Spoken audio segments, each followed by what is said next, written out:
15 જૂન 2024 અધિક જ્યેષ્ઠ માસ દિવસ 30 પુરુષોત્તમ માસ મહાત્મ્ય કથા અધ્યાય 30 પરસેવાના પૈસાની કથા ભાગ 1 મંગલાચરણ ઓમ શ્રી ગણેશાય નમઃ ઓમ નમો ભગવતે વાસુદેવાય ઓમ શ્રી પુરુષોત્તમાય નમઃ અધિક માસ જેને પુરુષોત્તમ માસ તરીકે ઓળખવામાં આવે છે તે ભગવાન શ્રીહરિને અત્યંત પ્રિય માસ છે. આ માસમાં કરાયેલ જપ તપ દાન વ્રત પૂજન અને કથા શ્રવણનું ફળ અનેક ગણું વધીને મળે છે. આ માસમાં ભગવાન ભક્તોના નાનામાં નાના સદકર્મને પણ અતિશય પ્રેમથી સ્વીકારે છે. આજે આપણે એક એવી કથા સાંભળવાના છીએ જે આપણને શીખવે છે કે ભગવાનને ધનની માત્રા નથી જોઈતી, પરંતુ ધન મેળવવાની રીત અને ભક્તનો ભાવ જોઈએ છે. આ છે પરસેવાના પૈસાની કથા. શ્રીપુર નગરની વાત. પ્રાચીન સમયમાં ગંગા નદીના કિનારે આવેલું શ્રીપુર નામનું એક સમૃદ્ધ નગર હતું. ત્યાં વેપાર, ખેતી અને હસ્તકલા ખૂબ વિકસિત હતા. બજારો હંમેશા ગ્રાહકોથી ભરેલા રહેતા અને બહારના દેશોમાંથી પણ વેપારીઓ આવતા. આ નગરમાં લક્ષ્મીદાસ શેઠ નામનો ખૂબ મોટો વેપારી રહેતો હતો. તેની પાસે અસંખ્ય દુકાનો, ગોડાઉન, જમીનો અને સોના ચાંદીના ભંડાર હતા. નગરમાં લોકો તેને બહુ માન આપતા, પરંતુ તેની સંપત્તિનો મોટો ભાગ સત્ય અને ન્યાયના માર્ગે મેળવેલો ન હતો. તે ઘણી વખત વેપારમાં ખોટા તોલ વાપરતો, ગરીબ મજૂરોને ઓછી મજૂરી આપતો, દેવામાં ફસાયેલા લોકો પાસેથી વ્યાજ ઉપર વ્યાજ વસૂલ કરતો, બહારથી ધાર્મિક દેખાતો, પરંતુ અંદરથી ધનનો અહંકાર ભરેલો હતો. ગરીબ પરંતુ ધન્ય ધર્મા. એ જ નગરના છેવાડે એક નાનું કાચું ઘર હતું. ત્યાં ધર્મા નામનો મજૂર પોતાની પત્ની ગૌરી અને 2 બાળકો સાથે રહેતો હતો. ધર્માનું જીવન ખૂબ મુશ્કેલ હતું. સવાર પડે એટલે તે કામની શોધમાં નીકળી પડતો. ક્યારેક ખેતરમાં કામ મળતું, ક્યારેક બાંધકામમાં, ક્યારેક આખો દિવસ કામ શોધ્યા પછી પણ ખાલી હાથે પાછો ફરવો પડતો. પરંતુ તેની એક ખાસ વાત હતી. તે ક્યારેય અસત્ય બોલતો નહીં, ક્યારેય ચોરી કરતો નહીં, ક્યારેય કોઈની મહેનતનું ખાઈ જતો નહીં. તે હંમેશા કહેતો, ભગવાને મને ધન ઓછું આપ્યું હશે, પરંતુ પરસેવો વહાવીને કમાવાની શક્તિ તો આપી છે. તે દરરોજ સાંજે ઘરે આવીને ભગવાન શ્રીકૃષ્ણની નાની મૂર્તિ આગળ દીવો પ્રગટાવતો. પછી પોતાના બાળકોને કહેતો, બાળકો, યાદ રાખજો, મહેનતનો 1 રૂપિયો પણ લાખો રૂપિયાથી મોટો છે જો તે સચ્ચાઈથી કમાયો હોય. પુરુષોત્તમ માસનું આગમન. સમય જતાં અધિક જ્યેષ્ઠ માસ આવ્યો. નગરના મંદિરોમાં ઘંટારો ગુંજવા લાગ્યો. દરેક ગલીમાં ભજન કીર્તન થવા લાગ્યા. સંતો અને મહાત્માઓ પુરુષોત્તમ માસનું મહાત્મ્ય સમજાવવા લાગ્યા. એક દિવસ નગરના મુખ્ય મંદિરમાં વિશાળ સભા યોજાઈ. ત્યાં એક વિદ્વાન સંત આવ્યા. તેમનું નામ હતું સ્વામી હરિદાસજી મહારાજ. તેમણે કહ્યું, આ માસમાં ભગવાન માત્ર દાન નથી જોતા, પરંતુ દાન પાછળનો ભાવ જુએ છે. આ વાત સાંભળીને ઘણા લોકો પ્રભાવિત થયા. પરંતુ લક્ષ્મીદાસ શેઠના મનમાં વિચાર આવ્યો, પૈસા વગર શું થાય? આખી દુનિયા પૈસાથી ચાલે છે. ધર્માની પ્રતિજ્ઞા. તે રાત્રે ધર્મા ઘરે આવ્યો. પત્ની ગૌરીએ પૂછ્યું, આજે મહારાજે શું કહ્યું? ધર્માએ જવાબ આપ્યો, મહારાજ કહેતા હતા કે પુરુષોત્તમ માસમાં ભગવાનને પ્રેમથી અર્પણ કરેલું નાનું દાન પણ સ્વીકાર્ય છે. ગૌરીએ હસીને કહ્યું, આપણે ગરીબ છીએ, શું અર્પણ કરીશું? ધર્મા બોલ્યો, હું દરરોજ મારી મજૂરીમાંથી એક ભાગ ભગવાનને અર્પણ કરીશ. ગૌરીએ આશ્ચર્યથી પૂછ્યું, આપણે તો માંડ ગુજરાન ચલાવીએ છીએ. ધર્મા બોલ્યો, ભગવાનને રકમ નથી જોઈતી, ભાવ જોઈએ. પત્ની રાજી થઈ ગઈ. લક્ષ્મીદાસનો અહંકાર. બીજી તરફ શેઠ પોતાના મહેલમાં બેઠો હતો. તેના મિત્રો આવ્યા. તેઓએ કહ્યું, આ વર્ષે પુરુષોત્તમ માસમાં મોટું દાન આપવું જોઈએ. શેઠ હસ્યો, હું એટલું દાન આપીશ કે આખું નગર યાદ રાખશે. મિત્રોએ પૂછ્યું, કેટલું? 1000 સુવર્ણ મુદ્રા. બધા આશ્ચર્યચકિત થઈ ગયા. શેઠના મનમાં ભગવાન માટે ભક્તિ કરતાં પોતાની પ્રસિદ્ધિ મેળવવાનો ભાવ વધુ હતો. ભગવાનની પરીક્ષા. પુરુષોત્તમ માસના 10 દિવસ વીતી ગયા. ધર્મા રોજ મહેનત કરતો, રોજ થોડા પૈસા અલગ રાખતો. ક્યારેક 1 રૂપિયા, ક્યારેક 2 રૂપિયા, ક્યારેક અડધો રૂપિયા. તે કહેતો, આ ભગવાનનો ભાગ છે.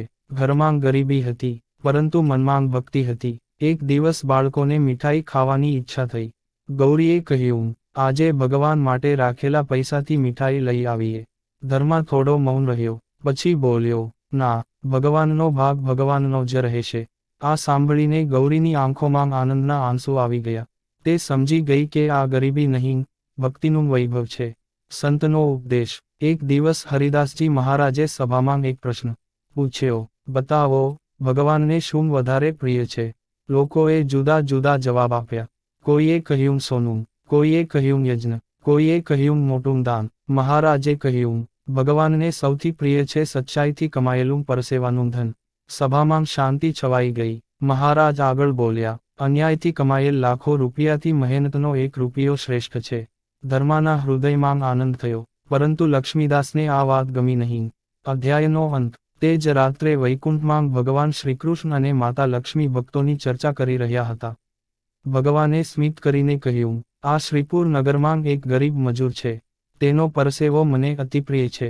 માતા લક્ષ્મીએ પૂછ્યું, પ્રભુ, શું તેની ભક્તિની પરીક્ષા આવશે? ભગવાન બોલ્યા, હા, અને તેના દ્વારા આખું નગર એક મહાન પાઠ શીખશે. એટલું કહી ભગવાને પોતાની દિવ્ય લીલા આરંભી. આગળ ભાગ 2 માંગ. ધર્માની મહેનત, લક્ષ્મીદાસના દાનનો ગર્વ, યજ્ઞની તૈયારી, ભગવાનની અદ્ભુત પરીક્ષા અને પરસેવાના પૈસાનું પ્રથમ ચમત્કાર. પુરુષોત્તમ માસ મહાત્મ્ય કથા અધ્યાય 30. પરસેવાના પૈસાની કથા. ભાગ 2. ધર્માની અવિરત મહેનત. પુરુષોત્તમ માસના દિવસો આગળ વધતા ગયા. શ્રીપુર નગરમાં ભક્તિનો માહોલ દિવસે દિવસે વધતો જતો હતો. મંદિરોમાં ભજન કીર્તન ગુંજતા, ઘરોમાં દીપ પ્રગટતા અને લોકો દાન પુણ્યમાં જોડાતા. ધર્મા મજૂર પણ પોતાની પ્રતિજ્ઞા અનુસાર રોજ મહેનત કરતો અને પોતાની મજૂરીમાંથી થોડો ભાગ ભગવાન માટે અલગ રાખતો. એક દિવસ સવારથી જ ભારે તડકો હતો. ખેતરમાં કામ કરતાં કરતાં તેના કપડાં પરસેવાથી ભીંજાઈ ગયા. બપોર સુધી તેણે જમીન ખોદી, પથ્થરો ઉઠાવ્યા અને ખેતરની વાડ સુધારી. સાંજે માલિકે તેને માત્ર 8 રૂપિયા આપ્યા. ધર્માએ તે પૈસામાંથી 1 રૂપિયો ભગવાન માટે અલગ રાખ્યો. તેના મિત્ર ગોપાલે પૂછ્યું, અરે ધર્મા, તારા ઘરમાં તો ક્યારેક ભોજન પણ પૂરતું નથી હોતું, છતાં તું રોજ પૈસા અલગ રાખે છે. ધર્મા હસીને બોલ્યો, મિત્ર, ભગવાનનો ભાગ ક્યારેય ઓછો થતો નથી. હું ભગવાનને આપું છું એવું નથી, ભગવાને આપેલું જ પાછું અર્પણ કરું છું. ગોપાલ તેના શબ્દો સાંભળી મૌન થઈ ગયો. ગરીબી વચ્ચે ભક્તિ. એક સાંજે ઘરમાં અનાજ લગભગ ખતમ થઈ ગયું. ગૌરી ચિંતિત થઈ બોલી, કાલે માટે ઘઉં પણ બચ્યા નથી. ધર્માએ ભગવાનની મૂર્તિ સામે જોઈને કહ્યું, જે ભગવાન આજ સુધી ભૂખ્યા નથી રાખ્યા, તે આવતીકાલે પણ વ્યવસ્થા કરશે. બીજે દિવસે અચાનક ગામના એક ખેડૂતે તેને કામ માટે બોલાવ્યો અને દિવસભરની સારી મજૂરી આપી. ઘરે પરત આવી ધર્માએ કહ્યું, જુઓ ગૌરી, ભગવાને આપની લાજ રાખી. ગૌરીએ જવાબ આપ્યો, હા, કારણ કે તું ભગવાન ઉપર વિશ્વાસ રાખે છે. લક્ષ્મીદાસનો વધતો અહંકાર. બીજી તરફ લક્ષ્મીદાસ શેઠના મહેલમાં અલગ જ વાતાવરણ હતું. તે રોજ પોતાના મહેમાનોને કહેતો, આ વખતે મારા દાનની ચર્ચા આખા પ્રદેશમાં થશે. એક દિવસ તેણે પોતાના મુનિમને કહ્યું, મારા દાનની યાદી સુંદર રીતે તૈયાર કરજો. દરેકને ખબર પડવી જોઈએ કે હું કેટલું દાન આપું છું. મુનિમે નમ્રતાથી પૂછ્યું, શેઠજી, દાન તો ગુપ્ત રાખવું શ્રેષ્ઠ કહેવાય છે ને? લક્ષ્મીદાસ હસ્યો, જે દાનથી પ્રતિષ્ઠા ન મળે તે દાન શાનું? મુનિમે મનમાં વિચાર્યું, આ દાનમાં ભક્તિ કરતાં અહંકાર વધારે છે. યજ્ઞની જાહેરાત. પુરુષોત્તમ માસના અંતિમ દિવસો નજીક આવતા સંત હરિદાસજીએ એક વિશાળ યજ્ઞનું આયોજન કર્યું. સમગ્ર નગરમાં સમાચાર ફેલાઈ ગયા. મંદિરના આંગણામાં વિશાળ યજ્ઞમંડપ બનાવવામાં આવ્યો. દૂર દૂરથી બ્રાહ્મણો, સાધુઓ અને ભક્તો આવવા લાગ્યા. નગરવાસીઓએ અન્ન, ઘી, ફળ અને દક્ષિણાનું દાન આપવાનું શરૂ કર્યું. ધર્માએ પણ પોતાના એકત્ર કરેલા પૈસા ગણી જોયા. આખા માસ દરમિયાન તેણે મહેનતમાંથી બચાવેલા માત્ર 15 રૂપિયા થયા હતા. તેના ચહેરા પર પ્રસન્નતા હતી. તે બોલ્યો, આ મારા પરસેવાના પૈસા છે. ભગવાન જરૂર સ્વીકારશે. ભગવાનની યોજના. વૈકુંઠધામમાં ભગવાન શ્રીકૃષ્ણ ભક્તોની ભાવના નિહાળી રહ્યા હતા. માતા લક્ષ્મીએ પૂછ્યું, પ્રભુ, શ્રીપુરમાં બંને દાન આપી રહ્યા છે. એક પાસે હજારો સુવર્ણ મુદ્રા છે અને બીજો માત્ર થોડા રૂપિયા. ભગવાન સ્મિત કરીને બોલ્યા, દાનની કિંમત રકમથી નથી થતી, ભાવથી થાય છે. સમય આવી ગયો છે કે આખું નગર આ સત્ય જાણે. યજ્ઞનો દિવસ. અંતે યજ્ઞનો મહાદિવસ આવ્યો. સવારે જ હજારો લોકો મંદિરે ભેગા થયા. વેદમંત્રોના ઉચ્ચારથી સમગ્ર વાતાવરણ પવિત્ર બની ગયું. યજ્ઞ પૂર્ણ થયા પછી દાન સ્વીકારવાની વિધિ શરૂ થઈ. એક પછી એક લોકો આગળ આવતા ગયા. કોઈએ અનાજ આપ્યું, કોઈએ વસ્ત્રો આપ્યા, કોઈએ દક્ષિણા આપી. લક્ષ્મીદાસનું ભવ્ય દાન. થોડી વારમાં લક્ષ્મીદાસ શેઠ સોનાની થાળી લઈને આવ્યો. થાળીમાં 1000 સુવર્ણ મુદ્રા ચમકી રહી હતી. લોકો આશ્ચર્યથી જોવા લાગ્યા. શેઠે ઊંચા અવાજે કહ્યું, આ દાન હું પુરુષોત્તમ ભગવાનને અર્પણ કરું છું. સભામાં તાળીઓ ગુંજી ઉઠી. ઘણા લોકો તેની પ્રશંસા કરવા લાગ્યા. શેઠ ગર્વથી છાતી ફૂલાવીને ઊભો રહ્યો. ધર્માનું નાનું દાન. થોડા સમય પછી ધર્મા ધીમે ધીમે આગળ આવ્યો. તેના હાથમાં કપડાની નાની ગાંઠ હતી.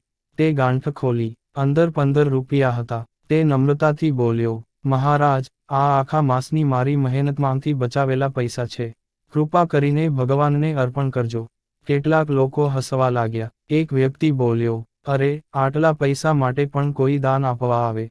ધર્માએ માથું નમાવી દીધું, પરંતુ સંત હરિદાસજીએ તરત જ કહ્યું, શાંત રહો. ભગવાનની નજરમાં દરેક દાનનું મૂલ્ય છે.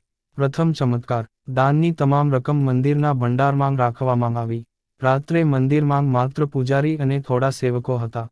મધ્યરાત્રિએ અચાનક મંદિરની અંદર દિવ્ય પ્રકાશ ફેલાયો.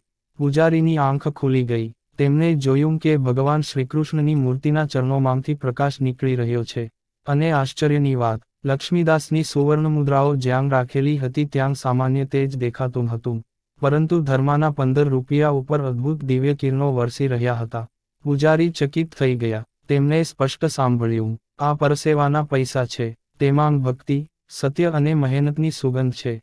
પૂજારી ભક્તિથી રડી પડ્યા. સવારનો ખુલાસો. સવારે પૂજારીએ સંત હરિદાસજીને આખી વાત કહી. સંતે ધ્યાનમાં બેસીને ભગવાનનું સ્મરણ કર્યું. થોડી વારમાં તેઓ બોલ્યા, ભગવાને પોતાની ઈચ્છા પ્રગટ કરી છે. પછી સમગ્ર સભા સામે તેમણે રાત્રિનો ચમત્કાર વર્ણવ્યો.